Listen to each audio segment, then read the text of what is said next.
अस्सलाम वालेकुम viewers, I am Hina Mahjabeen. I hope you all will be fine. हम study कर रहे हैं MGT 201 का कोर्स, जिसका है module number 2 financial environment and topic number 18 commercial banks. Commercial bank के बारे में आज उसका बैंकिंग सिस्टम पढ़ेंगे, उसके फंक्शंस, उसके रोल्स वगैरह। बट आज का लेक्चर स्टार्ट करने से पहले अगर आप मेरे चैनल पर न्यू हैं देन प्लीज़ मेरे चैनल को सब्सक्राइब कर दें और बेल आइकन को क्लिक करना मत भूलिएगा, ताकि upcoming lecture, different assignments, quizzes और पेपर्स के नोटिफिकेशंस आप तक पहुंच जाएं। लाइक भी कीजिएगा, शेयर भी कीजिएगा। ओके जी, let's start from today's lecture. You can see कि यहाँ पर ओनली आउटलाइंस गिवन है, डिटेल गिवन नहीं है। सो इसके लिए मैंने नोट्स प्रिपेयर किए हैं जहाँ से मैं आप लोगों को बताने वाली हूँ। ओके जी, commercial banks are very common in any economy of the world. In our country, we have many commercial banks which are operating at different levels. A commercial bank can be a small local bank or it can be a multinational bank operating in different parts of the world. हम पढ़े हैं हमारा जो module है वो है financial environment और उसके की प्लेयर्स पढ़ रहे हैं। तो की प्लेयर्स में यानी जो रोल आता है वो कमर्शियल बैंक्स का भी आता है और दुनिया की इकोनॉमी में बहुत कॉमन है, क्योंकि यहाँ पर कमर्शियल बैंक्स और डिफरेंट लेवल्स पर करें। कोई लोकल बैंक भी हो सकता है, मल्टीनेशनल लेवल पर भी हो सकता है दुनिया में, ठीक है। छोटा सा बैंक है। कमर्शियल बैंक्स होते क्या हैं, वो क्या करते हैं, फाइनेंसिंग प्रोवाइड करते हैं, लोन्स प्रोवाइड करते हैं और बिजनेस ऑर्गेनाइजेशंस को या फिर जनरल पब्लिक को लेकिन उनका पर्पस क्या होता है, प्रॉफिट अर्न करना। यानी बोरोइंग और लैंडिंग दोनों से वो प्रॉफिट अर्न करते हैं। So it is called a commercial bank because it provides banking facilities to the people and to the organizations for the purpose of making profit. यानी profit के लिए वो लोगों से लेता और देता है। If I put in very simple words, what is the job of the bank is that it takes money from the people and product this money, and after that it pays some return or profit to the depositors on this money. So depositors actually benefits as their money remains safe and gets some return or profit with it also. अच्छा, basic अगर मैं बात करती हूँ किसी भी bank की, तो बैंक का काम क्या होता है, क्या करते हैं हम लोग अपने जो अकाउंट्स हैं वो ओपन करवाते हैं। यानी हम लोग डिपॉजिटर्स होते हैं, पैसे डिपॉजिट करवाते हैं। हमें भी कोई ना कोई जगह चाहिए होती है कि जहाँ पर हम अपने पैसे सेफली रख सकें। तो हम क्या करते हैं, ये जो बैंक्स हैं ना, तो हमारे पैसे प्रोटेक्ट करते हैं, उसको सेफ रखते हैं। तो हम क्या करते हैं, उसमें पैसे डिपॉज़िट करवाते हैं और जो डिपॉजिटर होते हैं पैसे, उस पर क्या है, ये बैंक्स हमें जो है रिटर्न प्रॉफिट प्रोवाइड करते हैं। यानी एक तरह से हमारे जो पैसे हैं वो सेफ भी पड़े रहते हैं और हमें कुछ प्रॉफिट भी, अर्निंग भी होती रहती है। On the other hand, bank actually uses the funds which are deposited by the people in that bank for the purpose of lending. It means that the money collected from different people or organizations in a bank becomes a big amount collectively, and then bank gives this amount to the others as loan. अच्छा जी, जहाँ हम लोग अपने पैसे deposit करवाते हैं banks में, तो ये जो डिपॉजिट किए हुए पैसे हैं वो बैंक्स अपनी लैंडिंग के लिए यानी उधार देने के लिए, यानी वो हमसे लेते हैं और आगे दूसरों को उधार दे देते हैं। और इससे क्या होता है कि जब ये लोगों से पैसे लिए जाते हैं, अब एक तो डिपॉजिटर हुआ नहीं, यानी बहुत सारे थाउजेंड्स और लैक्स में जो डिपॉजिटर्स हैं किसी भी बैंक में तो होते हैं, तो उनके जब पैसे कलेक्ट करो तो कितने सारे बिग अमाउंट बन जाती है कलेक्टिवली। तो वो क्या करते हैं, ये अमाउंट दूसरों को एज लोन प्रोवाइड करते हैं और इस पर प्रॉफिट अर्न करते हैं। And on this lending, a commercial bank charges interest. This rate of interest which is charged on the amount lent by a bank is more than the rate of interest which is paid to the depositor. अब ये जो lending करते हैं, हमें पता है commercial banks का purpose क्या है, जस्ट उन्होंने प्रॉफिट अर्न करना है और जो उधार देते हैं उस पर इंटरेस्ट यानी सूद की बात करते हैं, यानी एडिशनल अमाउंट जो होती है वो चार्ज करते हैं। और ये जो चार्ज की भी अमाउंट है, यानी जो बैंक को उधार देने के बाद जो लोगों से लेता है वो ज़्यादा होती है उस इंटरेस्ट से जो वो डिपॉजिटर को देता है। जैसे मैंने बैंक अकाउंट खोला तो मैंने जो पैसे रखवाए उस पर जो मुझे इंटरेस्ट मिल रहा है वो कम होगा उस इंटरेस्ट से जो कि बैंक किसी ऑर्गेनाइजेशन को, बिजनेस ऑर्गेनाइजेशन को, किसी पर्सन को, किसी को भी लोन देता है उस इंटरेस्ट से। यानी अपनी बार जब लेने की बारी आती है वो ज़्यादा लोन लेता है यानी इंटरेस्ट लेता है, और जब किसी को देने की बारी आती है तो वो कम देता है, और इसी डिफरेंस की बेस पर वो अपना प्रॉफिट अर्न करता है। यानी जो ज़्यादा लेता है वहीं से यानी कम देता है और ज़्यादा लेता है। तो ये जो रेशो है इनके डिफरेंस से वो क्या है, अपनी जो ऑपरेशनल कॉस्ट वगैरह, अपनी बैंकिंग की कॉस्ट वगैरह हैं या फिर जो प्रॉफिट अर्निंग है वो करते हैं। अगर मैं इसकी एग्जांपल दूं, यानी आपकी मनी पर 5% वो डिपॉजिटर को अगर दे रहा है, देन वो दूसरों से 10%, 8% या 15 या 12 जितने भी परसेंट है, यानी इससे ज़्यादा ले रहा होगा उस लोन पर इंटरेस्ट। तो इस तरह से वो अपने प्रॉफिट्स और जो ऑपरेटिंग कॉस्ट वगैरह है उसको कंट्रोल करता है। And the difference between the rate of deposits and the rate of lending is actually the return or the profit of the bank, which is called the spread of bank। और इसको spread of bank भी कहते हैं, यानी जो लेता ज़्यादा है, यानी इंटरेस्ट दूसरों से लेता ज़्यादा है और अपनी बार जब देता है डिपॉजिटर्स को इंटरेस्ट देता है वो कम देता है। It means that a bank is getting money और 5% बाय द डिपॉजिटर से 5% पर ले रहा है, and may be this bank will be providing loan to the people on 10, 12 और 15% पर प्रोवाइड कर रहा हो, and a bank controls its operating cost and profit through this difference. और इसी बेस पर, यानी इसी डिफरेंस के बेस पर वो क्या है, अपने जो प्रॉफिट्स वगैरह हैं या कॉस्टिंग ऑपरेटिंग कॉस्ट वगैरह उसे कंट्रोल करता है। So the role of commercial bank is important in such a way that people have to keep their money somewhere for safety, and so bank accepts deposit and we have different forms of this deposit। यानी commercial bank का basic purpose क्या है, यानी हम भी कोई जगह ढूंढ रहे होते हैं पैसे रखने के लिए, हमारे पैसे सेफ रखता है, डिपॉजिट्स एक्सेप्ट करता है। और इस डिपॉजिट्स की भी टाइप्स होती हैं। फर्स्ट जो हम डिस्कस करने वाले हैं वो है चेकिंग और करंट अकाउंट। करंट अकाउंट जो हम सिंपल आम कॉमन पर्सन या इस तरह कैसे करते हैं, यानी हम फ्रिक्वेंटली विदड्रॉ करवाना चाहते हैं, ये डिपॉजिट करवाते रहते हैं, यानी बार बार।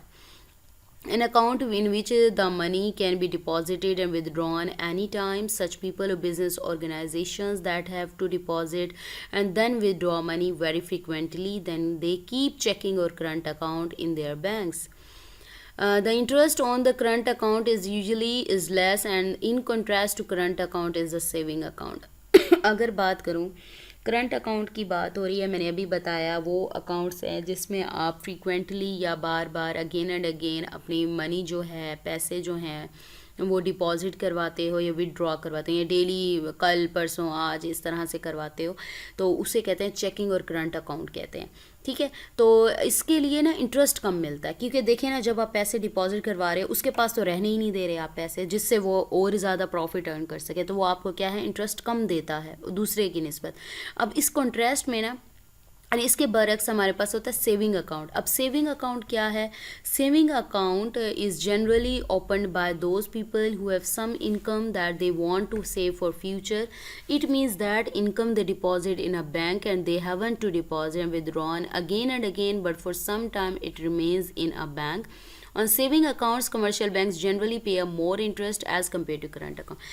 हमने बात की करंट अकाउंट की, जिसमें क्या था कि फ्रिक्वेंटली आप अगेन एंड अगेन विड्रॉ भी करवाते हो, डिपॉजिट भी पैसे करवाते हो। हमने कहा कि in contrast to current account saving account है, यानी कंपैरिजन करूं, यानी बरअक्स जो है, उलट सेविंग अकाउंट है। सेविंग अकाउंट में ये होता है कि आपकी एक स्पेसिफिक इनकम आ रही है, तो आप क्या करते हो, फ्यूचर के लिए ना उस पैसों को ना बैंक में सेव करते रहते हो, ना करते हो, यानी आपने कुछ इनकम थी उसकी सेव करवा ली फ्यूचर के लिए, और डिपॉजिट नहीं करवा रहे, ना उसमें विड्रॉ करवा रहे हो पैसे, तो क्या होगा, वो पैसे आपके एज इट इज़ रहेंगे। अब वो एज इट इज़ पड़े रहेंगे ना, तो क्या होगा कि बैंक उस पर अर्निंग कर सकता है, यानी दूसरों को लोन देगा, उस पर ज़्यादा प्रॉफिट अर्न करेगा, देन ही आपको ज़्यादा इंटरेस्ट दे सकता है ना। ये तो नहीं है कि आप आज डिपॉजिट करवाते हो, कल निकलवा लो, फिर कल डलवा रहे हो, परसों निकलवा लो, तो इस तरह से तो वो अर्निंग कर ही नहीं सकता। तो आपको जो इंटरेस्ट है करंट अकाउंट पर वो लेस होता है, किस इंटरेस्ट है, और जो सेविंग अकाउंट पे इंटरेस्ट कमर्शियल बैंक्स जो हैं वो प्रोवाइड करते हैं, वो ज़्यादा इंटरेस्ट प्रोवाइड करते हैं, क्योंकि वो सेविंग आपकी पड़ी होती है, उन्हीं के पास पैसे होते हैं। जब आपने निकलवाने हो एक स्पेसिफिक टाइम के बाद आप निकलवा सकते हो। When a bank lends this money, then this lending is again of two types. Two types की होती हैं, मैं आपको बता दूं। एक होती है long term with reference to time होती है, यानी एक होती है शॉर्ट टर्म और एक होती है लॉन्ग टर्म। लोन्स होते हैं शॉर्ट टर्म, मैंने जब आपको बताया था इन्वेस्टमेंट के बारे में, तो मैंने बताया था आपको शॉर्ट टर्म इन्वेस्टमेंट्स भी होती हैं, लॉन्ग टर्म भी होती हैं। शॉर्ट टर्म जैसे कुछ मंथ्स के लिए आप कर लेते हो, कुछ वीक्स के लिए कर सकते हो, और लॉन्ग टर्म जो होती हैं ईयर्स के लिए होती हैं, यानी सालों के लिए करते हो। तो यहाँ पर लोन्स की भी टाइप्स हैं. The requirement for the short term loans is different as we have studied that those organisations which need money for short time और period then they go for short term financing and their modalities, यानी उनका तरीक़ाकार, उनके rules regulations different होते हैं. The long term financing, long term financing where loan is provided for many years. ठीक है, तो यहाँ पर मैंने आपको ऑलरेडी बता दिया, ये सालों के लिए होते हैं, ये शॉर्ट पीरियड के लिए होते हैं. So banks are involve in commercial banks in both short term and long-term financing, and there are many types which includes term financing, export financing, secured and unsecured financing, यानी इस type की financing में आते हैं. Banks provide many financial services, that is if you want to transfer money from one account or one place or one country to another account or place to country, if you want to do some payments of your bills, loans or pay to someone, provide your money's insurance and many other financial services are provided. अब आप लोग देख सकते हैं क्या है, हमने पहले तो पढ़ा ना, हम विदड्रॉ करवा सकते हैं, डिपॉजिट करवा सकते हैं, पैसे ट्रांसफ़र करने हो, अगर हमने कंट्री टू कंट्री करने हो, सिटी टू सिटी करने हो, one place to second place, other place करने हो, आप पैसे ट्रांसफ़र कर सकते हो. अपने पेमेंट्स आजकल क्या है, हम अपने बैंक अकाउंट्स में पैसे होते हैं, उससे अपने बिल्स वगैरह, लोन्स वगैरह पे कर रहे होते हैं, अपनी मनी इंश्योरेंस पे कर रहे होते हैं. इस तरह की बहुत सारी सर्विसेज हैं जो ये कमर्शियल बैंक्स प्रोवाइड करते हैं. Banks issue certificate of deposits on which they provide profit. Banks provide facilities of mortgage through mortgage कहते हैं गिरवी रखवा लेना, through which business organization can take loans by mortgaging their assets of big amount. अब इन banks में आप अपनी कोई बड़ी चीज़, यानी अपना घर हो सकता है, कोई सोना हो सकता है, या कोई ऐसी चीज़ जिसको रखवा कर, प्रॉपर्टी हो सकती है, कुछ भी हो सकता है, उसको गिरवी रखवा कर आप इसमें से क्या है लोन्स वगैरह ले सकते हो. Similarly, commercial banks also do unsecured financing against which loan is provided without any collateral or security, यानी किसी ज़मानत या सिक्योरिटी के बगैर आपको लोन प्रोवाइड करता है. We are familiar with credit card. Credit card में भी आप एक सैलरी देखते हुए, पर्सन की फाइनेंशियल जो पोजीशन है उसको देखते हुए क्या है, ये क्रेडिट कार्ड की एक लिमिट प्रोवाइड की जाती है कि आप इसमें से इतनी लिमिट में खर्च कर सकते हैं. अब ये है अनसिक्योर्ड है कि मतलब आप कर लो, हो सकता है पे करो या ना करो, ये इस तरीके से ये इसको रिसीव करना पड़ेगा. Next is all commercial banks are actually governed by the state bank of Pakistan. So the operations of these banks are governed by state bank. How much loans they can distribute, you can know the what reserves they need to keep, they keep and you know what are the facilities they need to provide to general public or account holders or depositors. For commercial bank is regulated by state bank. जब हम state bank of Pakistan, जिसे central bank भी कहते हैं, पढ़ रहे थे तो हमने कहा था कि कमर्शियल बैंक्स और डिफरेंट बैंक्स की जो एक्टिविटीज़ हैं उनको कौन कंट्रोल करता है. स्टेट बैंक यानी सेंट्रल बैंक, यानी पाकिस्तान में स्टेट बैंक ऑफ पाकिस्तान है, वो कंट्रोल करता है. तो इसी तरह से कमर्शियल बैंक यानी किसको कितना लोन देना है, कितने रिजर्व्स इस रख सकता है, कितनी फैसिलिटीज़ है जो प्रोवाइड कर रहा है, या अकाउंट होल्डर्स को कितने पैसे देने हैं या कितना कितना प्रोवाइड कर सकता है, ये सारी चीज़ें कौन देखता है, यानी गवर्न कौन कर रहा होता है, स्टेट बैंक ऑफ पाकिस्तान यानी सेंट्रल बैंक कर रहा होता है. और ये भी देख रहा होता है कि कोई रूल रेगुलेशन तो वायलेट नहीं कर रहे कमर्शियल बैंक. ये सारी चीज़ें कौन देख रहा है, state bank of Pakistan, central bank. So there are a number of commercial banks whose thousand of branches are available in our country, in our economy, and from low to high income people organisations have to deal with these banks in their daily activities. आप लोगों को पता है हम लोग bank में रखते हैं, हमारी सैलरीज आती हैं, हम वैसे भी सेफ्टी के लिए पैसे रखते हैं, और डिफरेंट ब्रांचेज़ हैं, यानी थाउजेंड्स ऑफ ब्रांचेज़ हैं जो हमारी कंट्री में, इकोनॉमी में वर्क कर रही हैं. So we can say that the commercial banks are most important part of our financial environment, and the people in a finance department needs to know that how these commercial banks operate and what are the benefits and how these can be used effectively for earning profit or keeping the operation safe. यानी हमारे जो finance department है उनको देखना चाहिए कि वो किस तरह से बेनिफिट्स ले सकते हैं या किस तरह से अपना जो इफेक्टिवली है वो प्रॉफिट अर्न कर सकते हैं, अर्निंग के लिए यूज़ कर सकते हैं, और ये से हमारे जो ऑपरेशंस हैं वो भी सेफ रहें. So we have completed our today's lecture that was about commercial banks. That we have completed here. मुझे अपनी दुआ में याद रखिएगा, अपना ख्याल रखिएगा। Take care. अल्लाह हाफिज़।